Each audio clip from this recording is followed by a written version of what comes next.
Kapolres Lubuk Linggau membenarkan Aibtu FN, oknum polisi yang melakukan penusukan dan penembakan terhadap debt collector, benar anggota Satsamapta Polres Lubuk Linggau.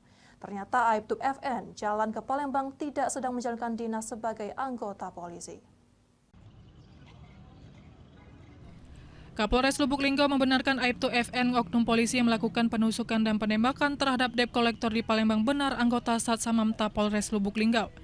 Kapolres menyebutkan tak mengetahui tujuan FN ke Palembang. Kapolres secara tegas menyebut FN ke Palembang bukan untuk kedinasan. Dalam perkara ini karena lokasi TKP kejadiannya di Palembang mengenai kode etik profesi dan kejadian tindak pidananya, Polres Lubuk Linggau masih menunggu perintah Polda Sumsel. Menurut Kapolres, Aibtu FN selama bertugas di Polres Lubuk Linggau tidak pernah terjerat kasus dan Aibtu FN tidak pernah ada permasalahan baik di Provos maupun Propam. Aibtu FN diakui Kapolres bekerja sangat baik. Saat ini Aibtu FN sudah berada di Direktorat Reskrimum Mapolda Sumatera Selatan. Aibtu FN sudah menyerahkan diri ke Polda Sumsel usai bersembunyi di desanya di daerah Petanang, Kabupaten Musirawas. Aibtu FN sangat menyadari apa yang telah diperbuatnya. Aibtu FN siap mempertanggungjawabkan perbuatannya.